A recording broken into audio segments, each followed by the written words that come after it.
Bonjour tout le monde. Bonjour à tous et bienvenue dans cette nouvelle vidéo. Donc là on a bien avancé et on est arrivé sur la côte acadienne, donc vers Caraquet.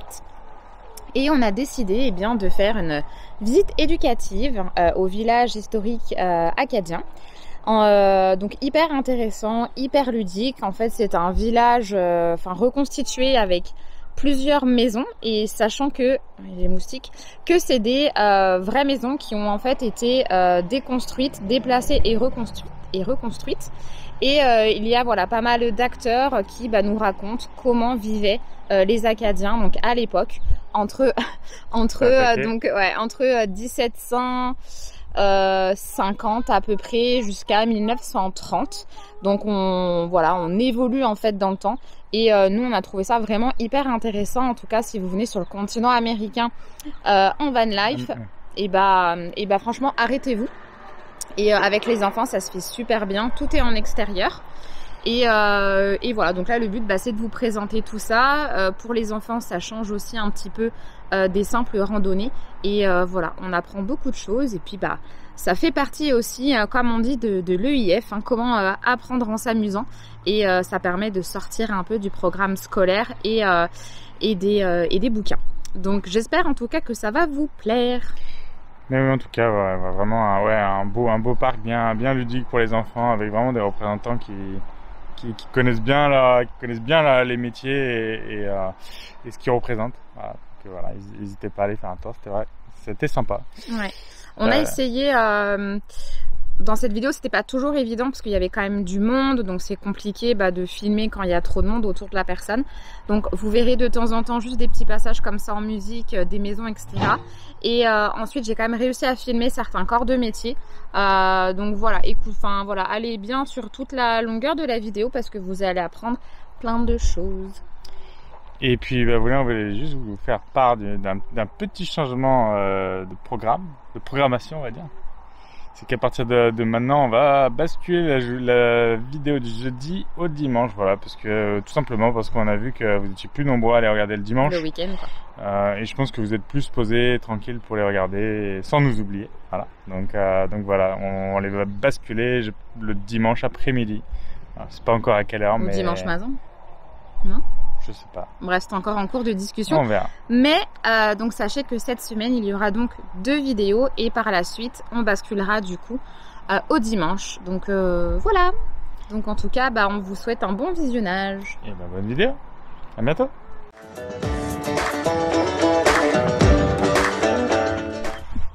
Et nous voilà, ça y est, au village acadien. Donc pour une petite...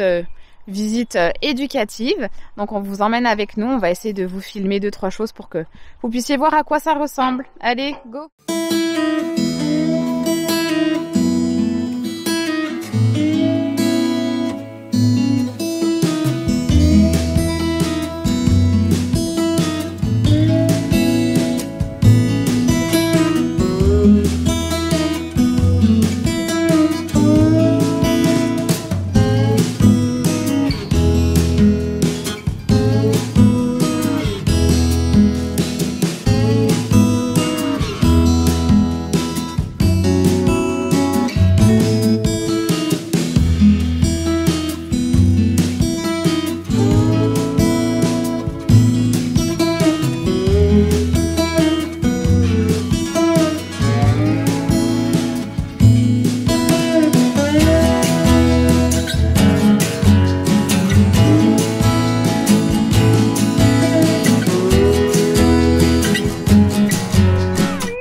Il y a de l'eau dedans? Oui. On va voir les animaux? Parce qu'on est dans une ferme ici. Oh, le tracteur, non? Il devait y avoir un tracteur ici. Non, mais je pense qu'il mettait là...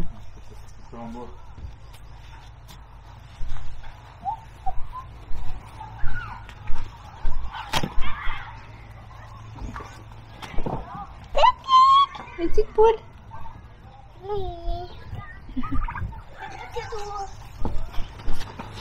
Oh là, c'est trop de l'eau.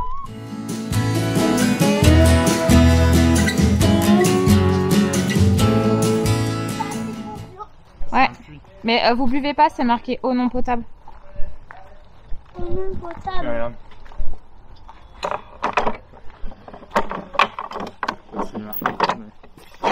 C'est comme ça qu'on tirait de l'eau du puits.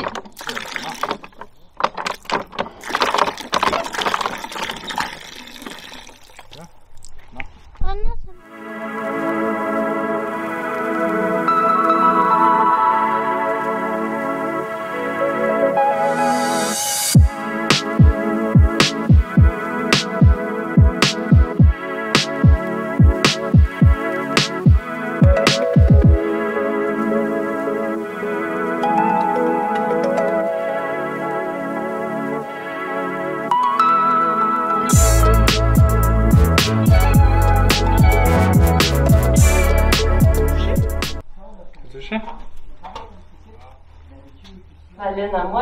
Elle n'est pas tellement plaisante à toucher, hein?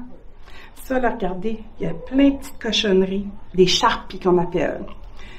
Si j'apporte ça à mon rouet, là, ça va pas faire du beau fil. Fait nous, qu'est-ce qu'on fait? Vous arrêtez, vous autres, à votre âge. Vous vous auriez assis tout autour de la table, vous auriez commencé à écharpier la laine, qui est nettoyée. Ça, là, regarde comment c'est plus belle, ma laine. Voulez-vous toucher celle-là? Bien plus plaisant à toucher, hein? Papa veut toucher aussi? Ouais. C'est tout doux? Oui, Ouais, c'est tout doux. c'est tout doux. Par après, moi, je vais utiliser qu'est-ce qu'on appelle des cadres. C'est des gros peignes. Fait que là, la fibre est tout mélangée. Mais sur mon cadre, on veut la peigner. On veut que les fibres viennent toutes dans la même direction. Ça fait quand on va passer au rouet faire le fil, ta fibre va juste se tortiller sur elle-même et elle va faire ton fil comme ça. C'est bien plus facile, ça fait tellement des belles jobs aussi.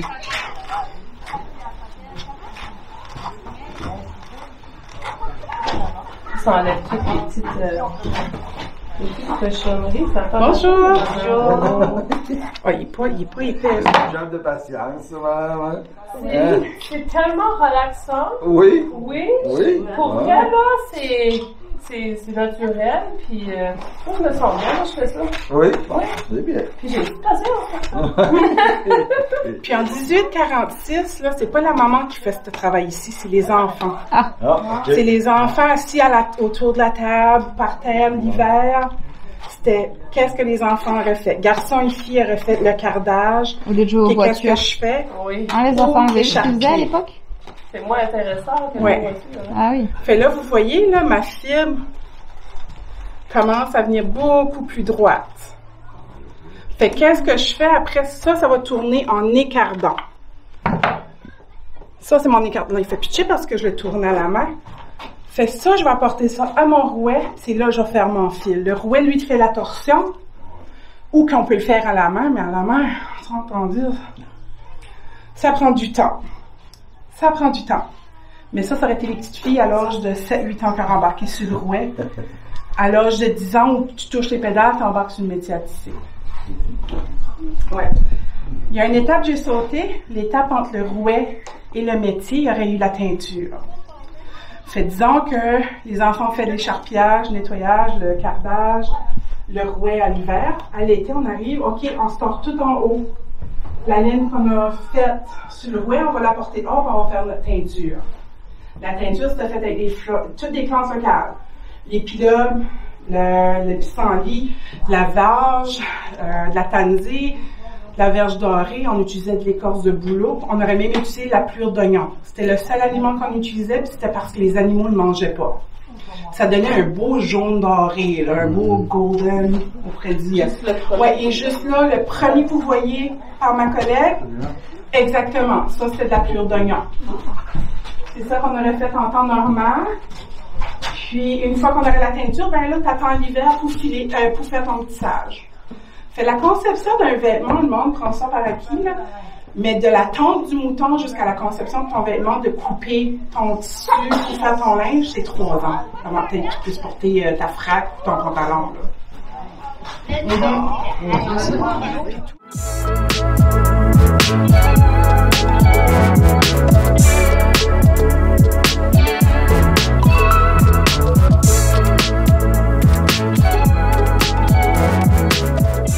Encore? Là, tu vas frapper avec la chanson.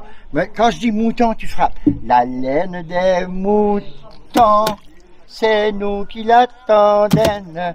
Oh, mais ça arrive. La laine des moutons. Hey, toi, là, je peux te dire, t'es un musicien. Toi, il y a la musique en lui, là. Ouais, je peux dire, moi.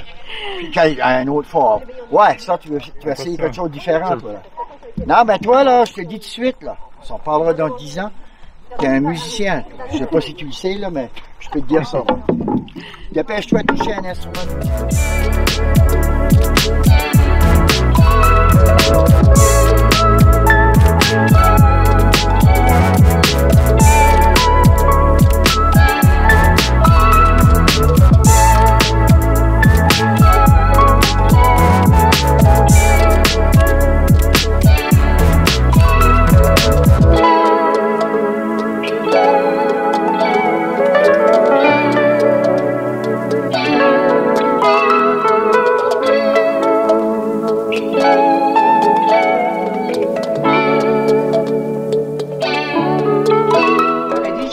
De clous.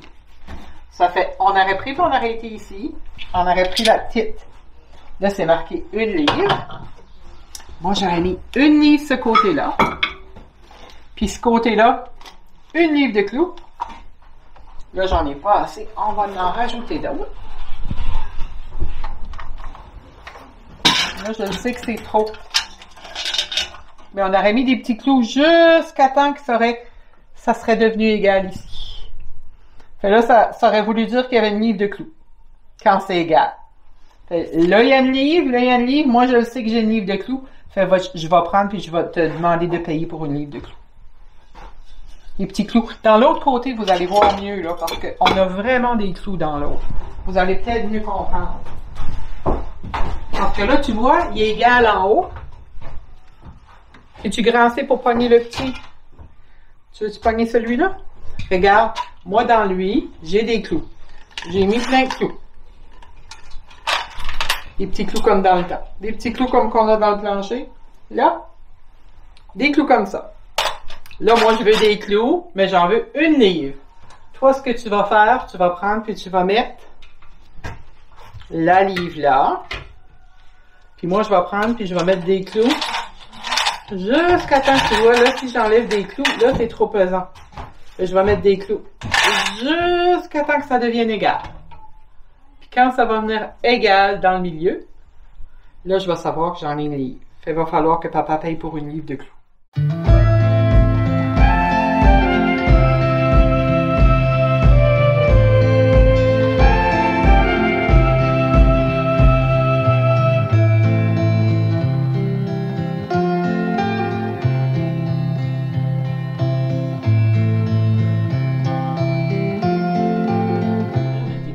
Ici en 1890, suite à un incendie de le moulin à bois de la famille Radon. Le moulin à bois a brûlé, puis lors de la reconstruction, la famille Radon a décidé de construire en même temps le moulin à farine et le moulin à cardet. Le moulin à farine, vous pouvez voir mes moulins, j'ai là. Puis le moulin à cardet, là, vous allez monter à l'étage, vous pouvez le voir, il va juste être à votre droite. Comme vous disiez ici, c'est principalement un moulin à farine. C'est un moulin qui est assez particulier en son genre, puis c'est même un des premiers moulins en son genre dans tout l'Est du Canada. C'est-à-dire, à tout l'Est de Montréal, il n'y avait pas d'autres moulins comme celui-ci. Ça qui est un petit peu de particulier, c'est qu'il était complètement automatique. Fait que moi, je prenais mon grain, je le mettais juste dans le récipient que j'ai ici. Si jamais vous pouvez venir voir, à la barre, dans le fond de mon récipient, j'ai une trappe. La trappe, ça apportait jusqu'à la barre de mon premier élévateur. Puis à partir de là, ça le faisait monter en haut. Je vais vous montrer comment c'est fait. L'élévateur, c'est une strap dans le fond et juste un petit gobelet. Avec ce principe-là, les gobelets allaient chercher le grain que j'avais à la base de mon premier élévateur. Ça le ramassait, ça le faisait monter. Puis après ça, ça l'apportait dans un autre conduit. Puis ça l'apportait jusqu'à mon premier moulin. Chaque moulin que j'ai en arrière a 2 sets de rouleaux. Le premier set de rouleaux, c'est juste pour casser grossièrement le grain, pour casser la coquille. Après qu'il a passé dans mon premier set de rouleaux, il allait aller à la base de mon troisième élévateur. Chaque élévateur marche encore de la même façon, de la strap puis la coque. Fait que ça allait chercher de nouveau le grain, ça l'apportait ensuite au tamis en haut. Un tamis, c'est vraiment ça qui est le cœur de mon moulin. C'est pratiquement à chaque étape. Après la première, c'est à chaque fois que la farine allait monter, il allait passer dans mon tamis. La deuxième fois qu'il va passer, il va ôter ce qui est écorce dedans ma farine. Après qu'il a fini là, il va revenir dans mon premier moulin, dans mon deuxième set de rouleaux. Mon deuxième set de rouleaux, c'est encore pour casser l'écorce, mais un petit peu plus finement. Ça va ôter le reste de l'écorce que j'ai. Après ça, il va retomber à la base de mon deuxième élévateur. Il va monter, il va aller à une veineuse qu'on appelle. La veineuse, c'est genre comme un blower. Ça marche à l'air. Ça va faire tout sortir ce qui est impureté dans mon grain. Ça veut dire ce qui est herbe, jamais des insectes, des roches, des fois qu'il y a plus dans mon grain. Ça va tout passer là. Après, il va le renvoyer à la base. Il va l'envoyer à la base dans mon cinquième élévateur. Là, à partir d'ici, c'est vraiment là qu'on commence à faire de la farine. Une fois que mon grain va retourner dans mon deuxième moulin, mais dans mon troisième set de rouleau, ça va vraiment commencer à moudre ma farine. Puis après ça, ça va aller ainsi de suite. Ça va aller à la base de mon élévateur, à mon tamis, à mon rouleau, puis ça va revenir comme ça. À la fin, ça va sortir en 4 fonds. Au septième élévateur, ça va être le son qui va sortir en premier. Le son, je l'ai juste ici. Je sais pas si tu vas aller chercher ton petit garçon.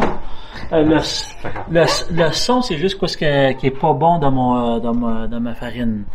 Il y a pas vraiment de quoi de nutritif, mais le germe, après ça, encore là, c'est un petit peu un excédent, mais le germe, c'est différent. Ça va sortir à mon 8e élévateur. Mais le germe, il y a encore un petit peu des éléments nutritifs dedans. Il y a encore un petit peu d'huile, puis des fois, il y a encore un petit peu de farine. Le germe puis le son, c'est pas de quoi que nous autres on va se servir beaucoup à l'époque. Mais par exemple, on va pas le jeter. Ça qu'on va faire, on va le mélanger puis on va le donner à manger aux animaux. Vu qu'il y a encore des valeurs nutritives, c'est encore très bon pour les animaux. Ensuite, il va à mon 11e élévateur. Mon 11e élévateur va apporter ma farine à un séparateur de petites farines. Ça, c'est la farine de base qu'on connaît. Après ça, on a la petite farine pour faire le pain. Ça, il va monter en haut, puis après ça, il va tomber tout seul jusqu'ici. C'est comme ça que mon moulin fonctionnait. Si vous voulez aller voir en haut, j'ai mon tamis, puis j'ai ma veineuse, puis j'ai le moulin.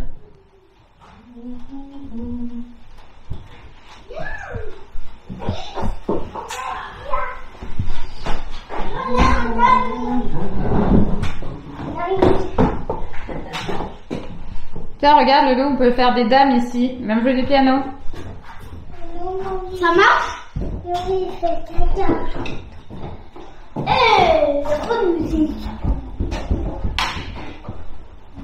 Regarde, maman, il n'y a pas de musique.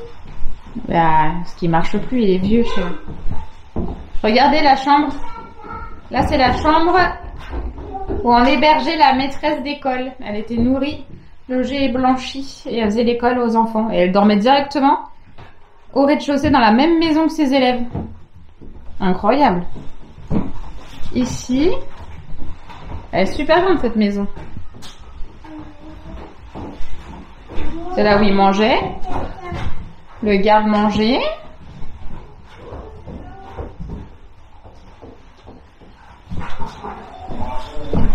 C'est la forgerie, c'est on travaille les métaux. Oui, dans Donc ça, il y a tous les outils. Regarde. Oui. Bonjour. Ça va? Oui. Regardez, il est en plein travail. Toujours.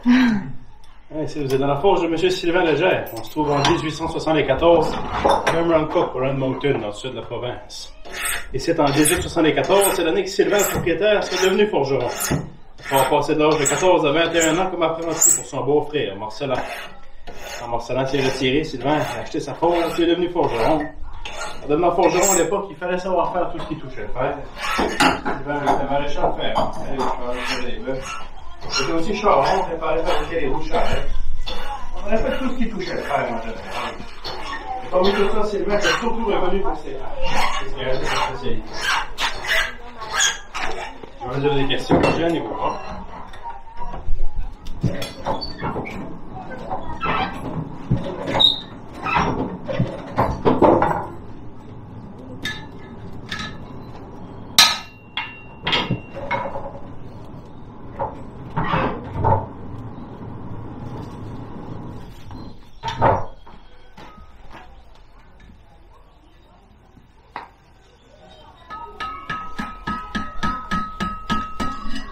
Et là, vous faites quoi?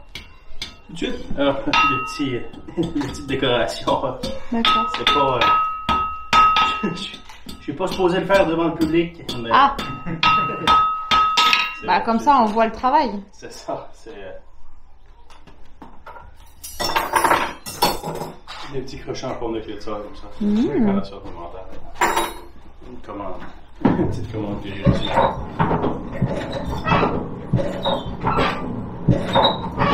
C'est un gros soufflet qu'il y a derrière, c'est ça? Ouais, des gros soufflets de cuir. Si tu vois dans le coin, parce que ton petit juste là, tu vas être capable de le voir. Hein. Les soufflets comme la forge sont tous originales, de ménager ces pierre par pierre dans le cas de la forge.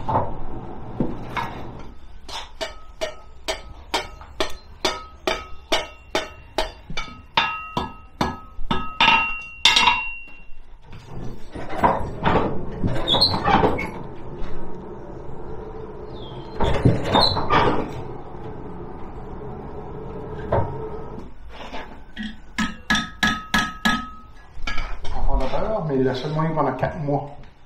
Il a dû se résoudre à la vendre, puis M. Ferdinand Robidoux l'a acheté. M. Robidoux est originaire de Saint-Rémy au Québec. Il l'a eu jusqu'en 1926, quand l'année de sa femme achetée.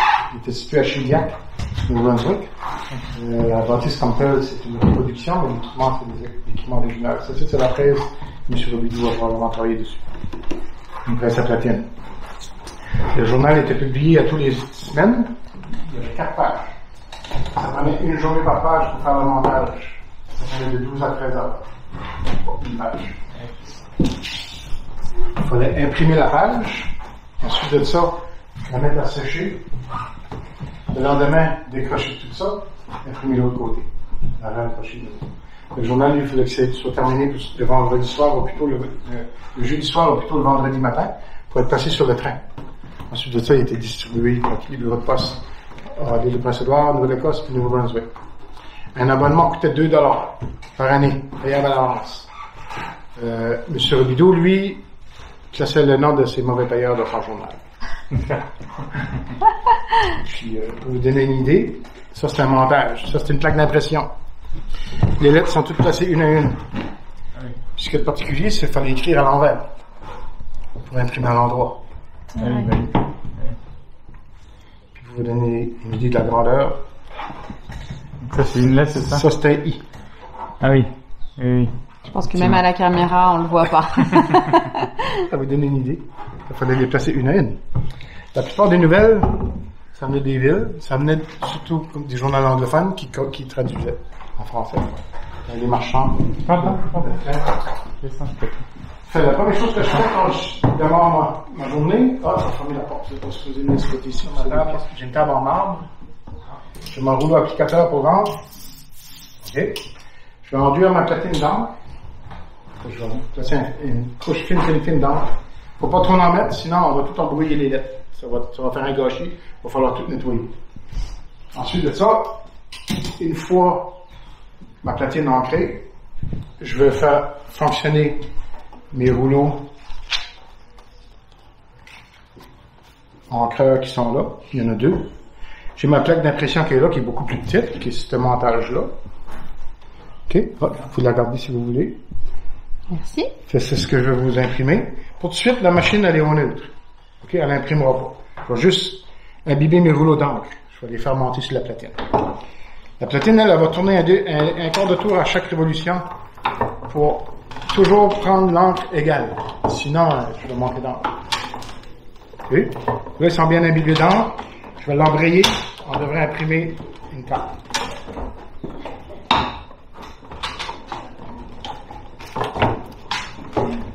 Et voilà. C'est ça, ça donne. Toujours. C'est ça qui est pas difficile. Puis, c'était vraiment précis. C'est vraiment...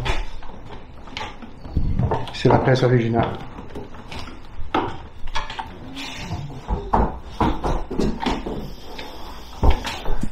Au plan, ça? Au plan? Au plan, vous voulez dire?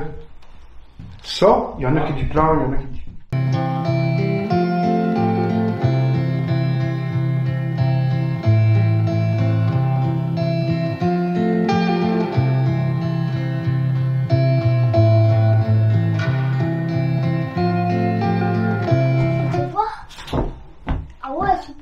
portable.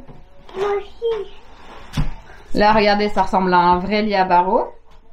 Ouais, oui, c'est pas lui. Là, maintenant, ils ont des canapés dans cette maison. Canapé, mon Dieu. Ah ouais, c'est trop beau, regarde. Ah. Un doudou. Alors, ils sont confortables? Ah ouais, trop confortable. On va dormir ici. Là, il y a une autre chambre pour les enfants. D'accord, ça c'est un lit. Tiens, ça c'est un... Ça c'est pour coudre. C'est une machine à coudre. Quentin, laisse. Voir à l'étage.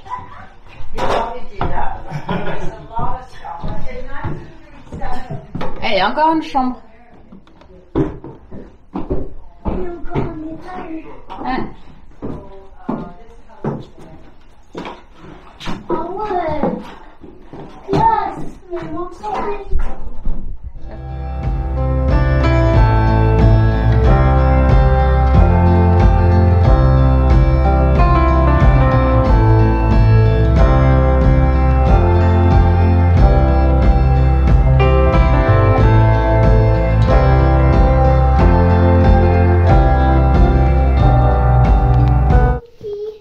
Ça a bien changé là.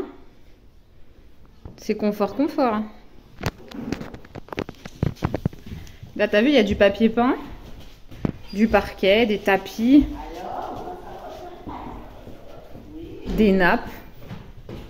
Vous avez vu les enfants? La grande classe. Et il y a de la lumière, les enfants, regardez. Tout bête, mais...